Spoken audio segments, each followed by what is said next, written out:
আল্লাহ বলেন, হে গোলামেরা, এত মায়া করে তোরে বানাইছি আমি আল্লাহ, তোরে আসমান দিয়েছি, জমি দিয়েছি, সব আমি আল্লাহ নিজেই তোর জন্য বানালাম। তবে আমি আল্লাহ ভোগ করি না, তুই একা ভোগ করবি, তোর মা বাবা ভোগ করবে, তোর পরিবার পরিজনেরা ভোগ করবে, তোর এলাকার লোকেরা ভোগ করবে, তোর প্রতিবেশীরা ভোগ করবে, সব আমি আল্লাহ বানালাম, তোর জন্য বানালাম। তবে একটা বিচারের জোড়া রাখছি, দিন শেষে আমি মাওলার দরবারে হিসাব দেওয়া লাগবে। হাসরের ময়দানে ওই মিজানের দাড়ি পাল্লায় বান্দা তোর দাঁড়ানো লাগবে। আমি আল্লাহ দিন বিচার করব। আল্লাহ পাক সূরা বাকারার এই আয়াতের মধ্যে জানায়া দেয়, তোদের অন্তরের মধ্যে যা তোরা গোপন রাখো না কেন বান্দা, এই ব্যাপারেও আমার মাওলার দরবারে হিসাব দেওয়া লাগবে। আর যা প্রকাশ্য করো, এই ব্যাপারেও আল্লাহর দরবারে হিসাব দেওয়া লাগবে। সাহাবায়ে কেরাম এই আয়াত নাজিল হওয়ার পরে বড় পেরেশান হয়ে গেলেন। পয়গম্বরকে বললেন, ও পয়গম্বর, আমাদের অন্তরে যা আছে আমরা জানি, দুনিয়ার কেউ জানে না। এই অন্তরের পরচনার ব্যাপারে যদি আমার মাওলার দরবারে হিসাব দেওয়া লাগে, তাহলে কেমন জানি হয়ে গেল। মানে শয়তান তো অন্তরে আইসা বারবার পরচনা দেয়। তুই নামাজে যাইতে পারবি না, তুই রোজা রাখতে পারবি না, তুই নেক আমল করতে পারবি না, অন্যায় করো, ওই মহিলার সাথে জেনায় লিপ্ত হয়ে যাও, সুদি লেনদেন করো, ঘুষ খাও, মানুষের হকগুলো মাইরা নিয়ে যাও, মানুষের উপর জুলুম করো, নির্যাতন করো। শয়তান তো অটোমেটিক অন্তরের মধ্যে বরচনা দেয়। সাহাবায়ে কেরাম এই আয়াত নাজিল হওয়ার পরে পেরেশানি হয়ে গেলেন। নবীকে বলতে লাগলেন, নবী গো, প্রকাশ্যে আমরা নামাজ পড়ি, রোজা রাখি, আমরা প্রকাশ্যে নেক আমল করি, এই নেক আমলের ব্যাপারে আল্লাহ যদি হিসাব নেয়, হিসাব দিয়ে আমার মাওলার জান্নাতে যাওয়া সম্ভব হয়ে যাবে। কিন্তু অন্তরে যেই গুনাহের কথা আছে, ওগুলা তো আমরা প্রকাশ্যে করি না, ওগুলা অন্তরের মধ্যেই রইল। অন্তরের হিসাব যদি আমার মাওলা নেয়, আমার আল্লাহর দরবারে হিসাব দিয়ে জান্নাতে যাওয়া পসিবল হবে না। আল্লাহ পাক বলেন, ও জিবরাইল, চলো নবীর দরবারে। সাহাবায়ে কেরাম বড় পেরেশানি হয়ে গেলেন, কারণ এদের অন্তরের মধ্যে যেই ব্যাপারগুলো ঘুরপাক খায়, ওই ব্যাপারে আমার মাওলা যদি হিসাব নেয়, তাহলে কেমন জানি হয়ে গেল। অন্তরে এত পরিমাণ গুনাহ, একটু রাতে ঘুমের বেলা কত পরিমাণ গুনাহের কথা মনে হয়। রাতে ঘুমায় আসি, হঠাৎ করে শয়তান এসে বরচনা দেয়, ঘুমানোর দরকার নাই, একটু মোবাইলে নিয়ে, মোবাইলটা হাতে নিয়ে একটা গান দেখ, তখন শয়তান বরচনা দেয়। একটু মোবাইলটা হাতে নিয়ে একটা খারাপ সিনেমা ছবি দেখার জন্য মোবাইলটা ওপেন করে নাও। মাঝে মাঝে দেখবেন শয়তানের পরচনাকে প্রায়োরিটি দেয় না। ওই বান্দা বলে না ঘুমানো লাগবে, মোবাইলটাকে সুইচ অফ করে ওই ব্যক্তিটা ঘুমাইয়া গেল। অন্তরের হিসাব যদি আমার আল্লাহ হাসরের ময়দানে বান্দার কাছে নেয়, তাহলে কি হবে? ওই ব্যাপারে আমার মাওলার দরবারে হিসাব দেওয়া লাগবে। আল্লাহ পাক আরেকটা আয়াত নাজিল করলেন নবীর উপরে। ওই আয়াত নাজিল করে জানায়া দিলেন, ওই আয়াতের হুকুমটাকে আমার আল্লাহ রহিত করে দিলেন। আল্লাহ পাক বলেন, লা ইউকাল্লিফুল্লাহু নাফসান ইল্লা উসআহা। এই বান্দার মনের ব্যাপারে ততক্ষণ পর্যন্ত এই বান্দার হিসাব নেওয়া হবে না। মানে শয়তান প্ররোচনা দিল, অন্তরের মধ্যে একটা গুনাহের কথা অটোমেটিক চলে আসলো। যতক্ষণ পর্যন্ত প্রকাশ্যে বান্দা এই গুনাহটা না করবে, জবান দিয়া বের না করবে, ততক্ষণ পর্যন্ত গুনাহ করেছে বলে পরিগণিত হবে না। আমার মাওলার দরবারে এই অন্তরের ব্যাপারে হিসাব বান্দা দেওয়া লাগবে না। লিল্লাহি মা ফিস সামাওয়াতি ওয়া মা ফিল আরদ ওয়া ইন তুবদু মা ফি আনফুসিকুম আও তুকফুহু ইউহাসিবকুম বিহিল্লাহ ফায়াগফিরু লিমান ইয়াশাউ ওয়া ইউআযযিবু মান ইয়াশা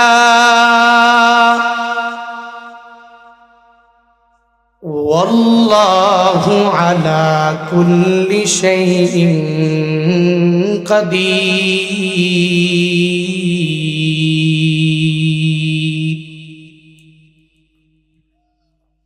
وقال النبي صلى الله عليه وآله وسلم التائب من الذنب كمن لا ذنب له أو كما قال النبي عليه الصلاة والسلام ويسر لي أمري واحلل عقدة من لساني बस जान लिया मैं तेरे पहचान वही है, बस जान लिया मैं तेरे पहचान वही है। एक चश्मे ज़दन गाफिल ज़ा शाह नवाशी, एक चश्मे ज़दन गाफिल ज़ा शाह नवाशी, शायद के नगाह कुनदगा नवाशी, शायद के नगाह कुनदगा नवाशी।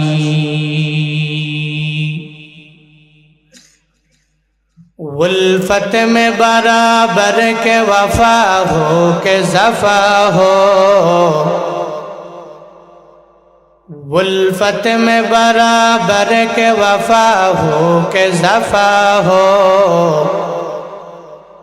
हर चीज़ में लज्जत है अगर दिल में मज़ा हो,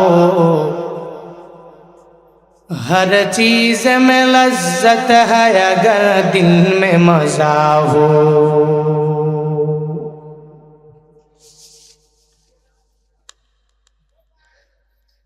আঙ্গাউড়া বাইতুন নূর জামে মসজিদের উদ্যোগে আয়োজিত 13তম বার্ষিক ওয়াজ ও দোয়ার মাহফিলের আজ 22 নভেম্বর 2023 মুবারক এই মজলিসের সম্মানিত সভাপতি, প্রধান অতিথি, বিশেষ অতিথি, ওয়াইজিনে কেরাম বৃন্দ, আজকের এই মাহফিলের ইন্তেজামিয়া কমিটি, অনেকে আজকের এই মাহফিলে উপস্থিত আছেন, অনেকে অনুপস্থিত। মুবারক এই মজলিসে মাত্র বয়ান শুরু হলো, বাদাল মাগরিব মধ্যরাত পর্যন্ত এখানে বয়ান হবে। অনেক উলামায়ে কেরাম কোরআন এবং হাদিস থেকে দিক নির্দেশনামূলক বাণী আপনাদেরকে শোনাবেন। শুরুতেই আমাকে উচ্চ কণ্ঠে উচ্চ আওয়াজে প্রত্যেকে জবাব দিবেন। বরকতপূর্ণ এই মজলিসটি পেয়ে আপনারা খুশি না বেজার? এত আসতে বললেন, খুশি না বেজার? কম না বেশি? মাহফিলটি হওয়ার কথা ছিল 18 নভেম্বর। আল্লাহ পাকের এক ফয়সালা, পৃথিবীর কোন ব্যক্তির হাত যার মাঝে নাই, মানে যে যুবকরা এই মাহফিল করাইছে, যদি কোনো ব্যক্তি বাধা দিতে আসতো ওর হাত ভেঙে ফেলত। এদের পাওয়ার অনেক বেশি, ব্লাড ইজ ভেরি হট, চলতেছে রক্ত বড় গরম, শক্তি অনেক পরিমাণে বেশি। এজন্য ওরা চাইলেই যে কোনো ব্যক্তি এই মাহফিল বাধা দিয়ে রাখতে পারতো না, করতে পারত। কিন্তু আল্লাহ পাকের ফয়সালা, বক্তাও মানা লাগবে, শ্রোতাও মানা লাগবে, যুব সমাজ মানা লাগবে, পৃথিবীর সব ব্যক্তি আল্লাহর ফয়সালা পেয়ে সন্তুষ্ট থাকা লাগবে। এজন্য আজকের এই মাহফিল 18 নভেম্বরের মাহফিল 22 নভেম্বর। বক্তা সবগুলাই ঠিকঠাক আছে, হয়তো শিডিউল গুলো চেঞ্জ হয়েছে। একজন এক জায়গায় ছিল, আরেকজন ওই জায়গায় ছিল, শিডিউল গুলো চেঞ্জ হয়েছে, বাকি বক্তা সবাই আছে আলহামদুলিল্লাহ। তাহলে শুরুতেই আমাকে উচ্চ কণ্ঠে যেহেতু আওয়াজ দিয়ে বলেছেন মুবারক এই মজলিস পেয়ে আপনারা খুশি, তাহলে প্রত্যেকটা যুবকের জন্য, ইন্তেজামিয়া কমিটির জন্য একটু দোয়া করা দরকার আছে না নাই? আল্লাহ পাক সবাইকে দুনিয়া এবং আখিরাত উভয় জগতে কল্যাণকামীদের অন্তর্ভুক্ত বানায়া দেন, সকলে বলি আমিন। আরো জোরে বলি আমিন। সর্বোপরি শুকর ওই আল্লাহর যে আল্লাহ পাক আমাদেরকে এই মজলিসে আসার, বসার, কিছু বলার এবং শোনার মতো তৌফিক দান করেছেন। ওই রবের দেওয়া জবান দিয়ে, রবের দেওয়া শক্তি দিয়ে, রবের শেখানো কালিমাতুশ শুকর সকলে প্রাণ খুলে মন উজাড় করে চিল্লায় একবার করে সমস্বরে পড়ি আলহামদুলিল্লাহ। সূরাতুল বাকারার ছোট্ট একটি আয়াতে কারিমা তিলাওয়াত করেছি খুতবায়। যে আয়াতে কারিমার মধ্যে আল্লাহ পাকের যে পাওয়ার আছে, কি পরিমাণ ক্ষমতা আছে, পৃথিবীর কোন ব্যক্তিকে জিজ্ঞেস করা ছাড়াই আল্লাহ কাজ করতে যে পারে। একটা ব্যক্তিকে জান্নাতে দেওয়া, জাহান্নামে ঢুকানো, এই সব কিছুর ক্ষমতা যে আল্লাহ পাকের আছে, এই বিষয়ে আল্লাহ অত্র আয়াতে কারিমার মাঝে তিনি বর্ণনা করেছেন এক এক করে। আমি আল্লাহ কি পরিমাণ পাওয়ারওয়ালা, কি পরিমাণ ক্ষমতাওয়ালা।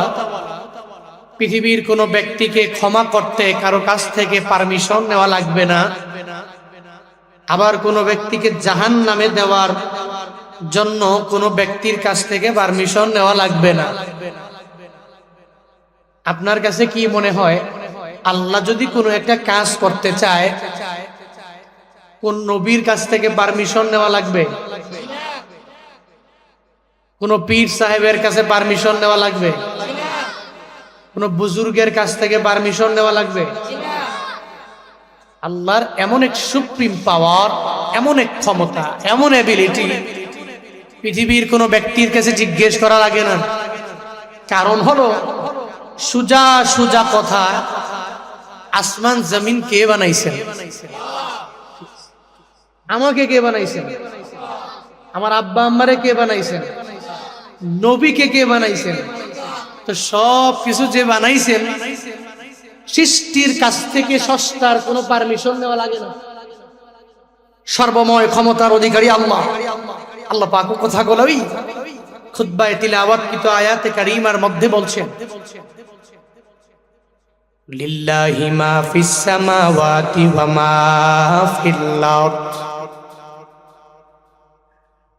ওয়া ইন তুবদু মা ফি আনফুসিকুম আও তুখফুহু ইউহাসিবকুম বিহিল্লাহ ফায়াগফিরু লিমান ইয়াশাউ ওয়া ইউআযযিবু মান ইয়াশাউ ওয়াল্লাহু আলা কুল্লি শাইইন কাদির।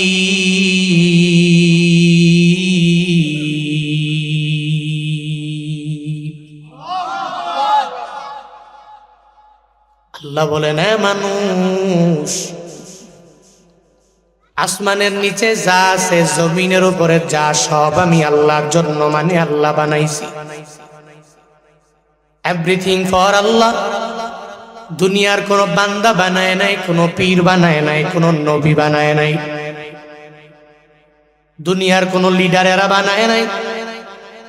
এ বিশাল খুঁটিবিহীন আসমানটা আমি আল্লাহ বানাইলাম, জমিন বানাইলাম আমি আল্লাহ। এমনকি তোকেও আমি আল্লাহ বানালাম, তোমার মা বাবাকেও আমি আল্লাহ বানালাম। আসমানের নিচে জমিনের উপরে বান্দা, তুমি নিজের চোখে যা দেখলা আর যা না দেখলা, সব কিছু আমার আল্লাহ বানালেন। আল্লাহ পাক বলেন, হে গোলামেরা, এই সব কিছু আমি আল্লাহর বানানো, সব আমি আল্লাহ বানাইলাম, এজন্য তো এগুলার ব্যাপারে প্রভাব খাটাইতে আমি আল্লাহ পারি, দুনিয়ার কোনো বান্দা প্রভাব খাটাইতে পারে না। আমি চাইলে হাসরের ময়দান কায়েম করব, দুনিয়ার কোনো বান্দাগুলো পারবে না, কারণ পাওয়ার নাই, ক্ষমতা নাই। জান্নাত আমি আল্লাহ বানাইছি, ওই জান্নাতে দেওয়ার জন্য আমি আল্লাহ দিতে পারি, দুনিয়ার কোনো বান্দা কাউকে জান্নাতে দিতে পারবে না। জাহান্নাম আমি আল্লাহ বানাইছি, ওই জাহান্নামে আমি আল্লাহ ঢুকাইতে পারি, দুনিয়ার কোনো বান্দার কাছে আমি আল্লাহ পাওয়ার দেই নাই, আমি আল্লাহ ক্ষমতা দেই নাই। জান্নাত যেহেতু বানাইছি আমি আল্লাহ, আমি আল্লাহই ঢুকাবো। জাহান্নাম যেহেতু বানাইছি আল্লাহ, তো আমি আল্লাহই তো বান্দাকে জাহান্নামে ঢুকাবো। আল্লাহ বলেন, হে গোলামেরা, বিশাল আসমান আমি আল্লাহ বানাইছি, এ বিশাল জমিন আমি আল্লাহ বানাইছি। সব যেহেতু আমি আল্লাহ বানালাম, সর্বময় ক্ষমতার অধিকারী হলাম আমি আল্লাহ, সব পাওয়ারের ক্ষমতার মালিক হলো আমার আল্লাহ। আল্লাহ পাক বলেন, লিল্লাহি মা ফিস সামাওয়াতি ওয়া মা ফিল আরদ, আসমানের নিচে জমিনের উপরে সব আমি আল্লাহ বানালাম, আমি আল্লাহর জন্য। এজন্য তো ক্ষমতা কেমন জানোনি, ওয়া ইন তুবদু মা ফি আনফুসিকুম আও তুখফুহু ইউহাসিবকুম বিহিল্লাহ। আল্লাহ পাক বলেন, এই বান্দাকেও তো আমি আল্লাহ মায়া করে বানালাম। বান্দা তার অন্তরের মধ্যে যেই যেই প্ররোচনাগুলো তার অন্তরের মধ্যে জেগে যাবে, অথবা প্রকাশ্যে যেই বড় বড় গুনাহগুলো বান্দা করে নিবে, এই সব ব্যাপারে আমি মাওলার দরবারে হিসাব দেওয়া লাগবে। আল্লাহ পাক জানায়া দিলেন, তোর অন্তরে কি চলে আর প্রকাশ্যে কি পরিমাণ গুনাহগুলো তুই করে করে বেড়াও, এই সব কিছুর ব্যাপারে আমি আল্লাহর দরবারে হিসাবের কাঠগড়ায় একদিন বান্দা তোমার দাঁড়ানো লাগবে, লিডারের দাঁড়ানো লাগবে, নেতার দাঁড়ানো লাগবে। এই দাঁড়ানোর কাছ থেকে আওয়ামী লীগ রেহাই পাবে না, বিএনপিও রেহাই পাবে না, ইসলামী আন্দোলন রেহাই পাবে না, হেফাজতে ইসলাম রেহাই পাবে না, বক্তাও রেহাই পাবে না, শ্রোতারাও রেহাই পাবে না। আল্লাহ পাক বলেন, এর মানুষ, আমি আল্লাহর বিচারের কাঠগড়ায় হাসরের ময়দানে তোমার দাঁড়ানো লাগবে, সবার দাঁড়ানো লাগবে, সব ব্যাপারে আমি আল্লাহর দরবারে বান্দা তোমার হিসাব দেওয়া লাগবে। যতই বাড়াবাড়ি যাই করো না কেন, দুনিয়াতে আমি আল্লাহ ছেড়ে দিলাম, তুই উঠতে থাকো উঠতে থাকো, একদিন যখন আমি আল্লাহ ডাকবো আমার দরবারে হাজিরা দেওয়া লাগবে। ঘুড়ির মালিকটা দেখেন, ওই ঘুড়িটাকে আসমানে উড়াইয়া সকালবেলা নিজের চোখের শান্তির জন্য ঘুড়িটাকে উড়াইয়া দিল, আর ঘুড়িকে বলল, ও ঘুড়ি উড়ো। ঘুড়ি আসমানের মাঝে কি সুন্দর করে উড়ে উড়ে বেড়ায় সারাদিন লাগাইয়া। ওই ঘুড়ির মালিকটা ঘুড়ির তামাশা দেখে, ঘুড়ি ডানে যায় বামে যায়, পেছনে যায় সামনে যায়, এগুলা দেখে দেখে তার মনের যত শখ আছে শখগুলো সুন্দর করে পূর্ণ করে নেয়। এই ঘুড়ির দিকে সব শখ মেটানোর পরে বিকালবেলা বলে, ও ঘুড়ি আর আসমানে থাকার দরকার নাই। এবার ঘুড়ির রশিটারে ওই মালিক বারবার বারবার টানে টানে টানে আর বলে, ও ঘুড়ি আর উড়া লাগবে না, আবার আগামীকাল সকালে আমি তোমাকে উড়াবো। আমার মন চাইলে উড়াবো, আর মন না চাইলে আমি আর তোমাকে উড়াবো না। ও ঘুড়ি আয় আয়। ওই ঘুড়িটাকে বারবার বারবার টানে। ওই কিছু দূর আসার পরে ঘুড়িটা দেখবেন ডানে যায় বামে যায়, মানে বাতাস বেশি হলে ও উড়ে যেতে চায়। মালিকের বলে, ও মালিক, তোমারে উড়াইয়া আসমানে নিয়ে যেতে পারি। ওই মালিকটারে উঠানোর জন্য বারবার বারবার ঘুড়ি আসমানের দিকে মালিকের টানে, কিন্তু যতই টানে ওই মালিককে ঘুড়ি কশিনকালে উঠায় নিতে পারবে না, পারবে না, পারবে না। কারণ সব পরিমাণ পাওয়ার ক্ষমতা মালিক তার হাতের মধ্যে রাখিয়া দিলেন। তখন মালিক বলে, ও ঘুড়ি আসো, যতই তুই দৌড়াও সারাদিন আমি উড়াইলাম, আর আমি উড়াবো না, আমার কাছে তোর আশা লাগবে। যখন ঘুড়িটারে টান দেয় ঘুড়ি এমনি অটোমেটিক চলে আসে। আল্লাহ বলেন, হে গোলামেরা, এত মায়া করে তোরে বানাইছি আমি আল্লাহ, তোরে আসমান দিয়েছি জমিন দিয়েছি, সব আমি আল্লাহ নিজেই তোর জন্য বানালাম। তবে আমি আল্লাহ ভোগ করি না, তুই তুই একা ভোগ করবি, তোর মা বাবা ভোগ করবে, তোর পরিবার পরিজনেরা ভোগ করবে, তোর এলাকার লোকেরা ভোগ করবে, তোর প্রতিবেশীরা ভোগ করবে। সব আমি আল্লাহ বানালাম, তোর জন্য বানালাম। তবে একটা বিচারের জোড়া রাখছি, দিন শেষে আমি মাওলার দরবারে হিসাব দেওয়া লাগবে। হাসরের ময়দানে তুই মিজানের দাড়ি পাল্লায় বান্দা তোর দাঁড়ানো লাগবে। আমি আল্লাহ দিন বিচার করব। আল্লাহ পাক সূরা বাকারার এই আয়াতের মধ্যে জানায়া দেয়, তোদের অন্তরের মধ্যে যা তোরা গোপন রাখো না কেন বান্দা, এই ব্যাপারেও আমার মাওলার দরবারে হিসাব দেওয়া লাগবে। আর যা প্রকাশ্য করো, এই ব্যাপারেও আল্লাহর দরবারে হিসাব দেওয়া লাগবে। সাহাবায়ে কেরাম এই আয়াত নাজিল হওয়ার পরে বড় পেরেশান হয়ে গেলেন। পয়গম্বরকে বললেন, ও পয়গম্বর, আমাদের অন্তরে যা আছে আমরা জানি, দুনিয়ার কেউ জানে না। এই অন্তরের পরচনার ব্যাপারে যদি আমার মাওলার দরবারে হিসাব দেওয়া লাগে, তাহলে কেমন জানি হয়ে গেল। মানে শয়তান তো অন্তরে আইসা বারবার পরচনা দেয়। তুই নামাজে যাইতে পারবি না, তুই রোজা রাখতে পারবি না, তুই নেক আমল করতে পারবি না, অন্যায় করো, ওই মহিলার সাথে জেনায় লিপ্ত হয়ে যাও, সুদি লেনদেন করো, ঘুষ খাও, মানুষের হকগুলো মাইরা নিয়ে যাও, মানুষের উপর জুলুম করো, নির্যাতন করো। শয়তান তো অটোমেটিক অন্তরের মধ্যে বরচনা দেয়। সাহাবায়ে কেরাম এই আয়াত নাজিল হওয়ার পরে পেরেশানি হয়ে গেলেন। নবীকে বলতে লাগলেন, নবী গো, প্রকাশ্যে আমরা নামাজ পড়ি, রোজা রাখি, আমরা প্রকাশ্যে নেক আমল করি, এই নেক আমলের ব্যাপারে আল্লাহ যদি হিসাব নেয়, হিসাব দিয়ে আমার মাওলার জান্নাতে যাওয়া সম্ভব হয়ে যাবে। কিন্তু অন্তরে যেই গুনাহের কথা আছে, ওগুলা তো আমরা প্রকাশ্যে করি না, ওগুলা অন্তরের মধ্যেই রইল। অন্তরের হিসাব যদি আমার মাওলা নেয়, আমার আল্লাহর দরবারে হিসাব দিয়ে জান্নাতে যাওয়া পসিবল হবে না। আল্লাহ পাক বলেন, ও জিবরাইল চলো নবীর দরবারে। সাহাবায়ে কেরাম বড় পেরেশানি হয়ে গেলেন, কারণ এদের অন্তরের মধ্যে যেই ব্যাপারগুলো ঘুরপাক খায়, ওই ব্যাপারে আমার মাওলা যদি হিসাব নেয়, তাহলে কেমন জানি হয়ে গেল।